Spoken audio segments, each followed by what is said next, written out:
घर में थकी हारी नेहा ने कदम अभी रखा ही था कि बेटे वरुण उस पर चिल्लाने लगा। मम्मी, आपको पता है मैं करेले की सब्जी नहीं खाता हूँ, फिर भी आपने मेरे लिए कुछ और नहीं बनाया। बहुत ज़ोर से भूख लगी है। घर में फ्रूट्स भी आप नहीं रखती। एक तो कॉलेज में आज प्रोफेसर ने पका दिया और फिर थके हारे आओ तो घर में कुछ मिलता ही नहीं। पीछे से बेटी आशी भी कमरे से बाहर आ गई। आज का दिन ही खराब है। एक तो क्लास टेस्ट अच्छा नहीं गया और आपने मेरे लिए सलाद भी काट कर नहीं रखा। आपको पता है कि मैं डाइटिंग पर हूँ। आपसे एक काम ढंग से नहीं होता। वरुण ने आशी की बात का समर्थन किया। हाँ, पापा भी यही कहते हैं कि तुम्हारी मम्मी किसी काम की नहीं है, एक भी काम ढंग से नहीं करती और रही सही कसर बच्चों की दादी ने पूरी कर दी। मेरा बेटा कभी गलत कह ही नहीं सकता। दो ही बच्चे हैं और उनकी भी ज़रूरतों का ख्याल नहीं रख पाती है। कितने दिनों से कह रही कि मेरे घुटनों में दर्द है, आर्थो तेल ला दो। मेरा चश्मा टूट गया है, इसको बनवा दो, लेकिन तेरी माँ को फुर्सत ही कहाँ है। सुबह बाजार गई थी और अब लौटी है। उड़ाओ पैसे।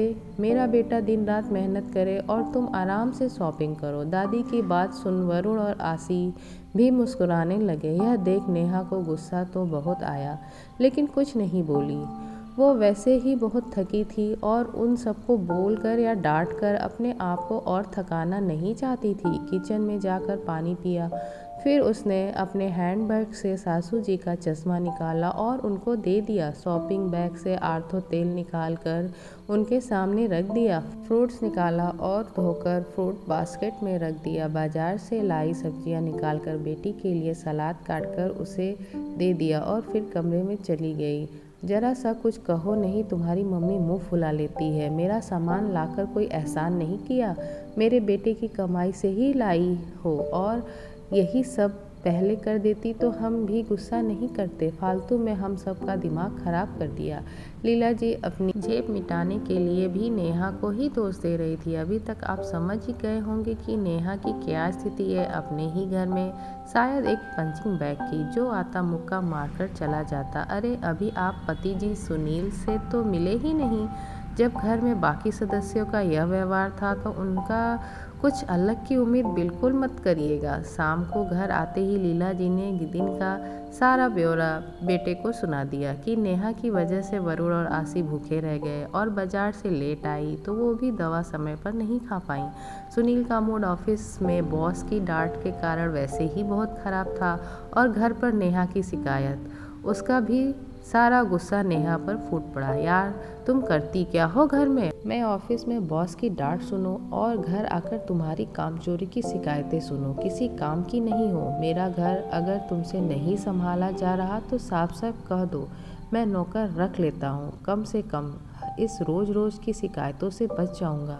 नेहा, जिसने अपनी 20 साल की शादी में सिर्फ पति, बच्चे और सासू जी और उनके रिश्तेदारों को खुश करने में बिता दिया, आज यह सुनकर उसकी भी सहने की शक्ति पूरी तरह से खत्म हो गई। उसने कुछ नहीं बोला, लेकिन मन ही मन एक फैसला कर लिया।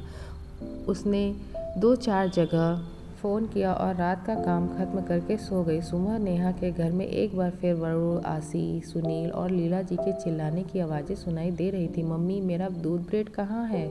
मुझे आज ओट्स चाहिए। बहू, मेरे लिए आज उपमा बना देना। नेहा, मेरा टिफ़िन और नाश्ता कहाँ है? नेहा किचन से निकल कर आई। आप सभी को क्या, कैसे और कितना खाना है, इसे बता दीजिए। किचन से एक औरत बाहर आई।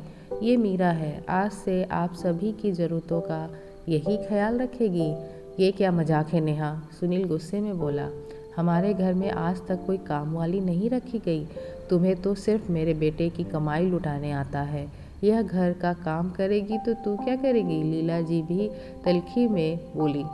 मम्मी जी, मैं वही करूँगी जो 20 सालों से आप लोगों की नज़रों में करती आई हूँ, आराम। और सुनील, आपने ही कल कहा था कि अगर मुझसे आपका घर नहीं संभाला जा रहा तो आपको साफ साफ कह दूं, आप नौकर रख लेंगे। तो आज मैं आपको और बाकी लोगों को साफ साफ बता रही हूँ कि अब मुझसे आपका घर नहीं संभाला जाएगा। आप सभी को तकलीफ़ न हो इसलिए मीरा को काम पर रख दिया। अब आपको जो चाहिए, जितना चाहिए, सब मीरा को समझा दीजिए। नेहा यह क्या नया नाटक शुरू कर दिया? नेहा की बात से बौखलाया सुनील गुस्से में बोला, नाटक? यह नाटक नहीं है। नाटक तो आज तक आप सभी मेरे साथ करते आए हैं। आप पति बनने का, सासू जी माँ बनने का और बड़ू आसी, अब इन्हें क्या कहे। आज तक जिस घर को अपना समझकर संभालती आई, कल पता चला कि वो तो मेरा है ही नहीं। मेरी औकात इस घर में एक नौकर की है, या फिर शायद उससे भी बुरी। सुबह से लेकर रात तक सिर्फ और सिर्फ आप लोगों के बारे में सोचती, चिंता करती, लेकिन कभी बदले में मीठे दो बोल नहीं मिले। सासू जी को देखकर मम्मी जी, मैं बाजार घर की, आपकी, बच्चों की और आपके बेटे की ज़रूरतों का सामान लेने गई थी। आपके बेटे की कमाई से अपने लिए कुछ नहीं लिया। थकी हारी धूप में घर आई, किसी ने एक गिलास पानी भी नहीं पूछा। उल्टा शिकायतों का बैग लेकर सब शुरू हो गए। मुझ पर चिल्लाना। वरुण ने कॉलेज में कुछ गलत हुआ तो उसका गुस्सा मेरे ऊपर निकाल दिया। आशी का पेपर खराब हुआ तो उसने भी अपना गुस्सा मुझ पर निकाल दिया। सुनील को बॉस से डांट पड़ी, उसका भी फ्रस्ट्रेशन मुझ पर निकाल दिया। और मम्मी जी, इन्हें पता नहीं मुझसे कौन से जन्म की खुन्नस है, कभी आज तक प्यार से दो मीठे बोल तो बोले नहीं। आप सभी ने मुझे पंचिंग बैग समझ लिया है, जिसका मन करता आता और अपनी भड़ास और चिड़चिड़ापन निकाल कर चल देता। हर बात पर मुझे झिड़क दिया जाता। कभी भी आप लोगों ने मुझसे पूछा कि तुम्हें कोई तकलीफ़ है, तुम्हारी कोई चाहत है? इसमें आप लोगों की कोई गलती नहीं, क्योंकि हम औरतें आपको अपनी इज्जत करवाना आता ही नहीं है। मम्मी जी, आपका बेटा अगर ऑफिस में मेहनत करता है तो मैं भी दिन रात घर में मेहनत करती हूँ। आपका बेटा सुबह 9 से 5 बजे तक नौकरी करता है, जिसमें संडे के अलावा और भी छुट्टी मिलती है, लेकिन मैं 24/7 और वो भी बिना छुट्टी लिए आपके बेटे का घर संभालती हूँ। सबको उसकी ज़रूरतों का हर चीज़ सही तरीके से मिल जाता है, फिर भी मुझे कहा जाता है कि मैं किसी काम की नहीं और ना ही मैं ढंग से काम करती हूँ। इसलिए मैं आज और अभी से आपके घर की जिम्मेदारी छोड़ रही हूँ। अपने कमरे में जाते हुए नेहा पलटकर बोलती है, सुनील, औरत सारी ज़िंदगी अपने वजूद को भुलाकर मकान को घर बनाने में लगा देती है और बदले में सिर्फ यही चाहती है कि घर में सभी सदस्य उसे सम्मान दें, उसके प्यार से दो बोल बोले। लेकिन अफसोस, मैं पूरे घर की ज़रूरतों का ख्याल रखती हूँ, लेकिन तुम सब मिलकर भी अकेली मेरा ख्याल न रख सके। सभी की आंखें शर्म से झुक गई। सच ही तो कहा नेहा ने। सभी ने जाने अनजाने में उसे पंचिंग बैग समझ लिया था। अगर आपके घर वाले भी आपके साथ यही व्यवहार कर रहे हैं तो आप भी पंचिंग बैग बनना बंद कीजिए और मुझे कमेंट में ज़रूर बताइए अपनी राय। धन्यवाद।